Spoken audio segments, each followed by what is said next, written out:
জয় শ্রী হরি শ্রী বিষ্ণু নারায়ণ। ভাদ্র মাস আসছে। ভাদ্র মাস মা লক্ষ্মীর মাস। এই মাসে যিনি মা লক্ষ্মীর কৃপা লাভ করবেন তিনি এই সংকেতগুলো অবশ্যই পাবেন। ভাদ্র মাসে দেখুন আপনারা আপনাদের জীবনে এই সংকেতগুলো পাচ্ছেন কিনা।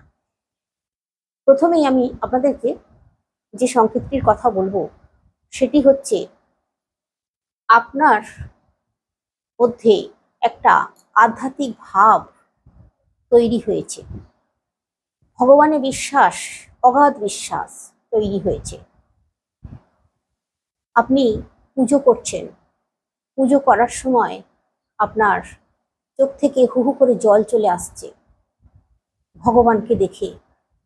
চোখ বন্ধ করলেই ভগবানের শ্রীচরণ আপনি দেখতে পাচ্ছেন।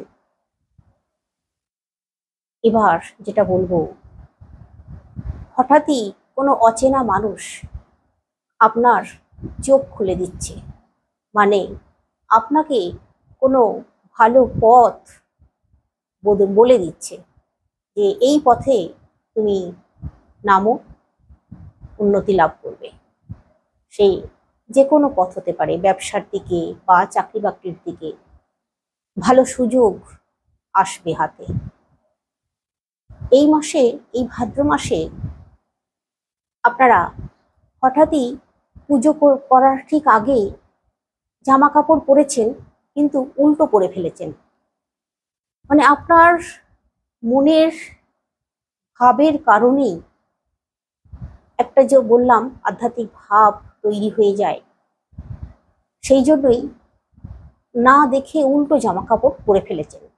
এই উল্টো জামা কাপড় পরে ফেলাও অত্যন্ত শুভ জানবেন এই ভাদ্র মাসে।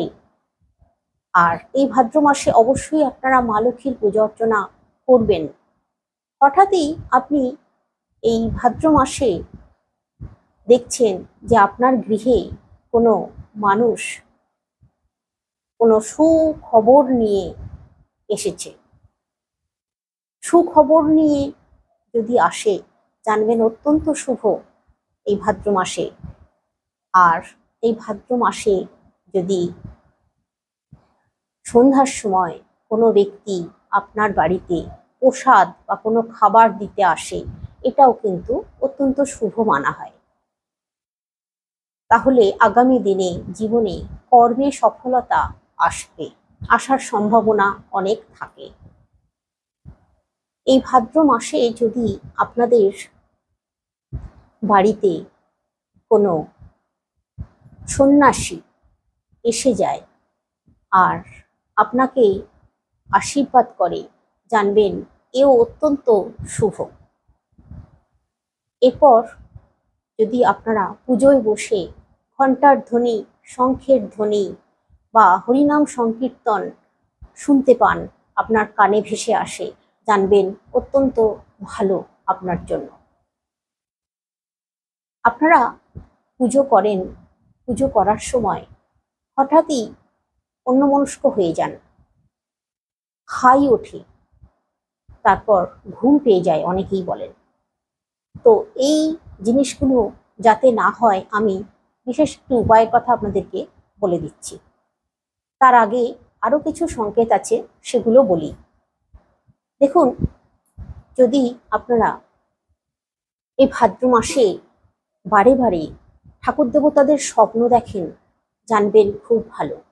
আপনার হাতে হয়তো পুজোর থালা আছে, তারপর আপনি হয়তো কোনো মন্দিরে যাচ্ছেন পুজো দিতে, জানবেন অত্যন্ত শুভ, অত্যন্ত ভালো।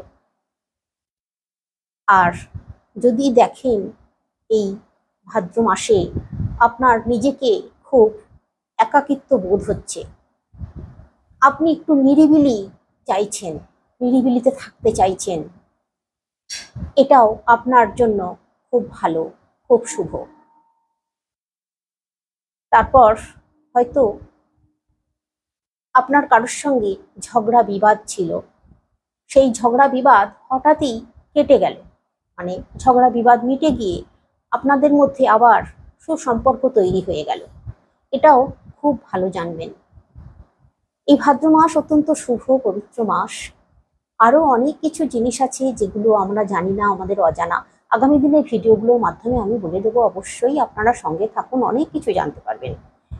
তারপর এই ভাদ্র মাসে যদি আপনার গৃহে কোনো সাদা বিড়াল চলে আসে, জানবেন অত্যন্ত শুভ।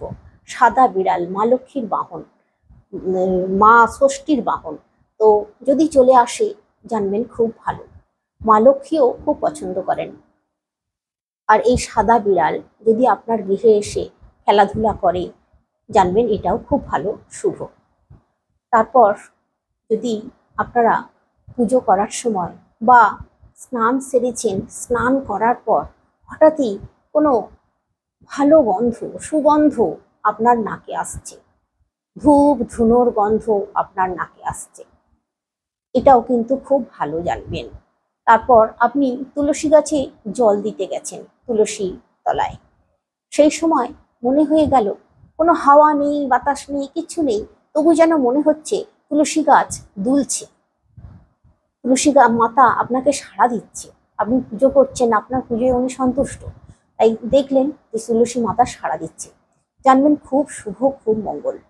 তারপর তুলসী গাছে হঠাৎই দেখছেন, আগের দিনও দেখেননি কিন্তু হঠাৎই দেখছেন সেই দিনই তুলসী মঞ্জুরি হয়েছে, বেশ অনেকগুলো তুলসী মঞ্জুরি হয়েছে তুলসী গাছের ওপরের দিকে, মাথার দিকে। এটাও দেখা কিন্তু আপনার জন্য খুব শুভ, খুব মঙ্গলের, জানবেন। এই ভাদ্র মাসে যদি এইরকম ধরনের মানে ঘটনাগুলো আপনার সঙ্গে ঘটে, তাহলে জানবেন আপনার জীবনে পরিবর্তন আসবেই আসবে, আপনার জীবনে মা লক্ষ্মী ধরা দেবেনই দেবেন। তারপর এই ভাদ্র মাসে আপনার মন হঠাৎই খুব শান্ত হয়ে গেছে, আপনার পুজো অর্চনার দিকে খুব মন এসেছে, পুজো অর্চনার দিকে এতটাই মন এসেছে যে আপনি চাইছেন একটু নিরিবিলিতে ঠাকুরের নাম জপ করতে, এটাও কিন্তু আপনার জন্য খুব ভালো, জানবেন। এবার আমি আপনাদেরকে যে সংকেতগুলোর কথা বলবো সেগুলো হচ্ছে, যদি দেখেন বারে বারে আপনি কাজে হেরে যাচ্ছেন, বিফল হচ্ছেন, একবার দুবার তিনবার বিফল হয়ে গেলেন, কিন্তু তা সত্ত্বেও আপনি সেইটাকে আঁকড়ে ধরে বসে আছেন, আপনি সেটা ছাড়তে চাইছেন না, সেটাকে ধরে রেখেছেন, জানবেন এটা আপনার জিত হবেই হবে, আপনাকে মা লক্ষ্মী কৃপা করবেনই করবেন। ভগবান এগুলো পরীক্ষা করে দেখেন যে আপনার ধৈর্য আপনাকে সফলতা এনে দেবেই দেবে। যদি এরকম ঘটে আপনার সঙ্গে, জানবেন অত্যন্ত ভালো, অত্যন্ত শুভ।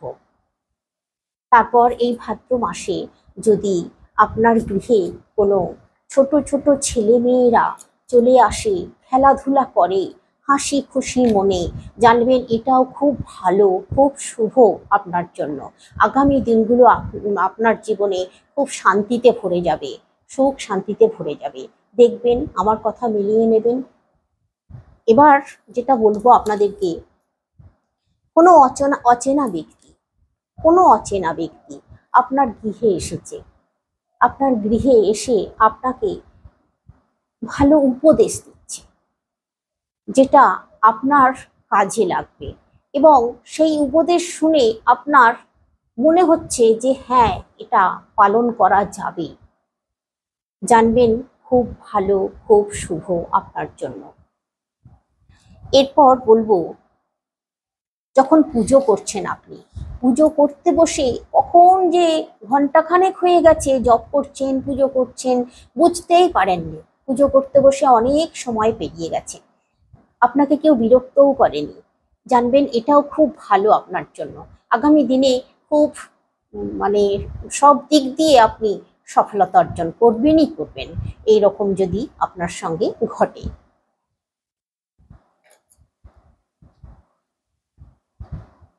এরপর বলবো, পুজো করতে বসে যদি কোনো রজনীগন্ধা ফুলের সুবাস পান, বা তুলসী মঞ্চে জল দিতে গিয়ে যদি কোনো রজনীগন্ধা ফুলের সুবাস পান, এই রজনীগন্ধা ফুলের সুবাস পাওয়া অত্যন্ত শুভ, জানবেন।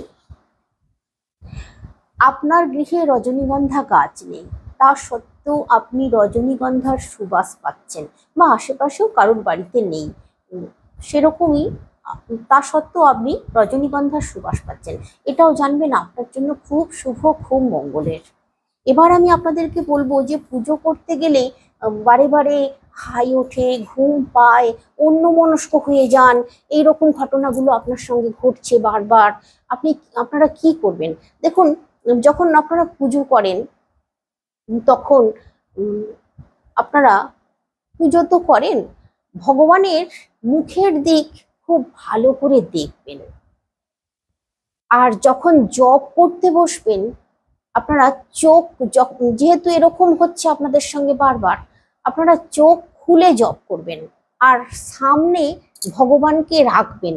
আপনার যিনি ইষ্ট দেবতা বা আপনি যে গুরু মন্ত্র নিয়েছেন, কালী মন্ত্র, শিব মন্ত্র, হরি মন্ত্র, যে মন্ত্র নিয়েছেন সেই দেবতাকে চোখের সামনে রাখবেন, পিকচার রাখবেন একটা বা একটা ছবি রাখবেন। সেই ছবিটা দেখবেন, সেই ছবির দিকে তাকিয়ে জপ করবেন। তো এইরকম যদি আপনারা করেন, কিছুদিন করে যাবেন, দেখবেন ওই সমস্ত কিছু কেটে যাবে। হাই ওঠা, অন্যমনস্ক হয়ে যাওয়া, ঘুম পাওয়া, এই সমস্তগুলো কেটে যাবে। কিন্তু ওই যে বললাম, সামনে একটা পিকচার রেখে জব যে করবেন, তাকিয়ে জব করতে হবে, সেই দিকে তাকিয়ে, ভগবানের মুখের দিকে তাকিয়ে জব করতে হবে। এবার আরো একটি উপায়ের কথা বলে দিচ্ছি। সেই উপায়টি হলো, আপনারা শনিবার মঙ্গলবার দিন করবেন এই কাজটা। কি করবেন? আপনারা ধুনুচি নেবেন, মাটির ধুনুচি নেবেন। মাটির ধুনুচি একটা কিনে নিয়ে আসবেন। সেই মাটির ধুনুচির মধ্যে কিছুটা কর্পূর, কিছুটা ধুনো দেবেন, লবঙ্গ দেবেন, কিছুটা তেজপাতা দেবেন, এই জিনিসগুলো দেবেন। দিয়ে তার মধ্যে একটা শুকনো লঙ্কা দিয়ে দেবেন। দিয়ে ওই সমস্ত জিনিস জ্বালিয়ে দেবেন। জ্বালিয়ে দেবার পর যেটা ধোঁয়া হবে, যে ধোঁয়াটা বেরোবে, ওই ধোঁয়াটা আপনার ওই ঘরে, যে ঘরে বসে আপনি জপ করেন বা যে ঘরে ঠাকুর দেবতা আছে সেখানে বসে জপ করেন বা অন্যত্র যেখানে বসে জপ করেন, সেইখানে ভালো করে, সেই ঘরে চারিদিকে খুব ভালো করে ধোঁয়াটাকে ছড়িয়ে দেবেন। আর এবার যেটা বলবো, ওই যে ছাইটা হয়ে যাবে, যেটুকু ছাই হবে, ওইটুকু ছাই আপনারা আপনাদের ঘরের চার কোণে একটু একটু করে দিয়ে দেবেন, একটু একটু করে দিয়ে দেবেন। ওইটা রেখে দেবেন। মানে ধরুন মঙ্গলবার দিন করলেন, শনিবার দিন যখন আবার করবেন তার আগে ওটা মুছে পরিষ্কার করবেন, কিন্তু ওইটা একভাবে রেখে দেবেন আবার শনিবার দিন পর্যন্ত। আবার শনিবার দিন নতুন করে ওই রকম কাজটা করুন। এইভাবে কিছুদিন করুন, দেখবেন ভীষণ উপকার পাবেন। আপনাদের মন বসবে পুজোয়, ঘুম হাই কিচ্ছু আসবে না, একাগ্রতা আসবে, খুব সুন্দরভাবে পুজো অর্চনা করবেন এবং আপনি সফল হবেন, ভগবান সন্তুষ্ট হবেন, ভগবানের কৃপা পাবেন। ভগবানের কৃপায় আপনারা ভীষণভাবে সফল হবেন। তো এই দেখুন আপনারা ভাদ্র মাসে এইগুলো পাচ্ছেন কিনা। ভাদ্র মাসে মা লক্ষ্মীর পুজো অর্চনা অবশ্যই করবেন। ভাদ্র মাসে মা লক্ষ্মীর পুজো অর্চনা কিভাবে করলে গৃহে সুখ শান্তি আসবে, ভাদ্র মাসে প্রথম দিন আপনারা কি করবেন, বা ভাদ্র মাসের প্রথম বৃহস্পতিবার থেকে আপনারা কিভাবে, মানে কি করলে আপনাদের গৃহে সুখ শান্তি আসবে, আমি পরের ভিডিওতে বলে দিচ্ছি। সঙ্গে থাকুন, আশা করছি ভীষণভাবে লাভবান উপকৃত হবেনই হবেন। আপনাদের সৌভাগ্য আসবেই আসবে।